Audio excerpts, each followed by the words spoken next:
कल्पना कीजिए, एक ऐसी ध्वनि जो बाहर नहीं बल्कि आपके अंदर गूंज रही है। कोई वाद्य नहीं, कोई शब्द नहीं, फिर भी एक स्पष्ट कंपन, एक अनंत नाद। क्या होगा अगर मैं आपसे कहूं कि ये कोई कल्पना नहीं बल्कि एक वास्तविक अनुभव है, जिसे प्राचीन ऋषियों ने नाद कहा और जिसे जागृत करने का सबसे शक्तिशाली माध्यम था सामवेद। इस वीडियो में हम इसी गहरे रहस्य को समझेंगे, कैसे सामवेद की ध्वनियाँ हमें बाहरी मंत्रों से उठाकर आंतरिक ध्वनि यानी नाद तक ले जाती हैं और कैसी यही प्रक्रिया नाद योग का मूल है। शुरुआत करते हैं एक मूल सत्य से। ब्रह्मांड की शुरुआत ध्वनि से मानी गई है। नाद ब्रह्म का सिद्धांत कहता है कि पूरा अस्तित्व एक कंपन है। हर चीज़, आपका शरीर, आपके विचार, आपकी भावनाएं, सब कुछ एक फ्रीक्वेंसी पर काम कर रहा है। और जब ये फ्रीक्वेंसी असंतुलित होती है तो जीवन में अशांति आती है, लेकिन जब ये संतुलित होती है तो आप एक गहरी शांति और आनंद का अनुभव करते हैं। अब सवाल ये है, इस संतुलन तक पहुंचा कैसे जाए? यहीं पर सामवेद का प्रवेश होता है। सामवेद केवल मंत्रों का संग्रह नहीं है, ये ध्वनि को साधने का विज्ञान है। इसमें मंत्रों को एक विशेष मेलोडिक पैटर्न में गाया जाता है, जिसे सामगान कहते हैं। ये गायन इतना सूक्ष्म और सटीक होता है कि ये धीरे धीरे आपके मन को बाहरी ध्वनियों से हटाकर अंदर की ओर ले जाने लगता है। जब आप लगातार इन ध्वनियों को सुनते या गाते हैं तो आपकी चेतना एक नई अवस्था में प्रवेश करती है। शुरुआत में आप बाहरी ध्वनि को सुनते हैं, फिर आप उसके वाइब्रेशन को महसूस करने लगते हैं और अंत में जब आपका ध्यान पूरी तरह भीतर चला जाता है तो आप उस आंतरिक ध्वनि नाद को सुनने लगते हैं। यही नाद योग का पहला अनुभव है। अब इसे और गहराई से समझने के लिए एक कहानी सुनिए। एक युवक ईशान, जो हमेशा स्ट्रेस और कंफ्यूजन में रहता था, उसने मेडिटेशन करने की कोशिश की, लेकिन उसका मन शांत नहीं होता था। एक दिन उसे किसी ने सामवेद चैंटिंग सुनने की सलाह दी। शुरुआत में उसे ये बहुत अजीब लगा, धीमा, खिंचा हुआ और समझ से बाहर, लेकिन उसने इसे रोज कुछ मिनट सुनना शुरू किया। कुछ दिनों बाद उसने महसूस किया कि उसका मन थोड़ा शांत हो रहा है। फिर एक दिन जब वो पूरी तरह ध्यान में था, उसे अचानक एक हल्की सी ध्वनि सुनाई दी, जैसे कोई दूर से गूंज रहा हो। उसने आंखें खोलीं, लेकिन बाहर कोई आवाज नहीं थी। वो ध्वनि उसके अंदर थी। उसने गुरु से पूछा, ये क्या है? गुरु ने कहा, ये तुम्हारा पहला नाद है। तुमने अपने भीतर की ध्वनि को छू लिया।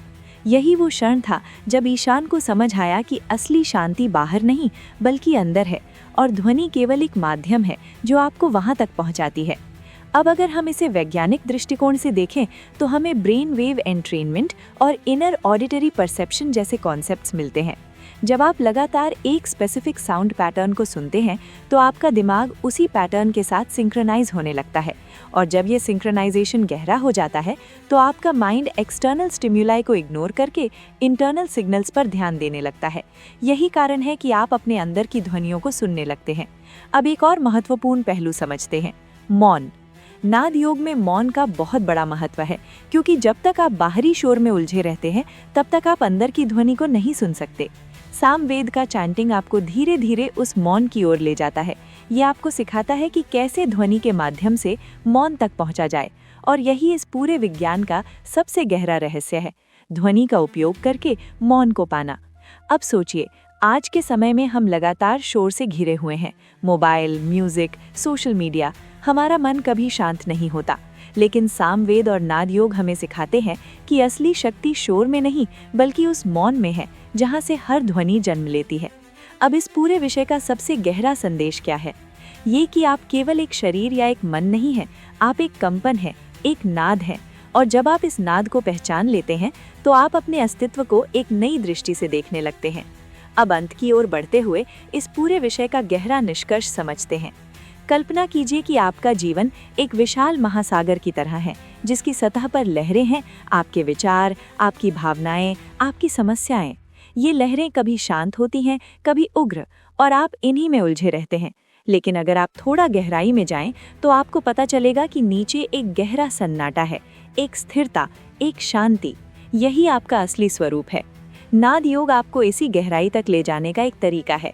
ये आपको सिखाता है कि कैसे सतह की लहरों से हटकर उस गहरे सन्नाटे में पहुंचा जाए। और जब आप वहां पहुंचते हैं तो आपको एहसास होता है कि आप कभी भी अस्थिर नहीं थे, आप हमेशा से शांत थे, बस आपने उस शांति को महसूस नहीं किया था। सामवेद का संगीत इस यात्रा का पहला कदम है। ये आपको धीरे धीरे उस दिशा में ले जाता है जहां आप केवल सुनते नहीं बल्कि स्वयं ध्वनि बन जाते हैं। अब सवाल ये है, क्या आप इस यात्रा पर चलने के लिए तैयार हैं? क्या आप उस ध्वनि को सुनने के लिए तैयार हैं जो हमेशा से आपके अंदर थी लेकिन आपने कभी ध्यान नहीं दिया? क्योंकि जब आप ऐसा करते हैं तो आप केवल मेडिटेशन नहीं कर रहे होते, आप अपने अस्तित्व को पहचान रहे होते हैं। तो अगर आप भी इस गहरे और रहस्यमयी ज्ञान को और जानना चाहते हैं तो अभी इस चैनल को सब्सक्राइब करें, वीडियो को लाइक करें और कमेंट में लिखें, मैं नाद को सुन रहा हूँ। क्योंकि जब आप ये कदम उठाते हैं तभी आपकी असली जागृति शुरू होती है।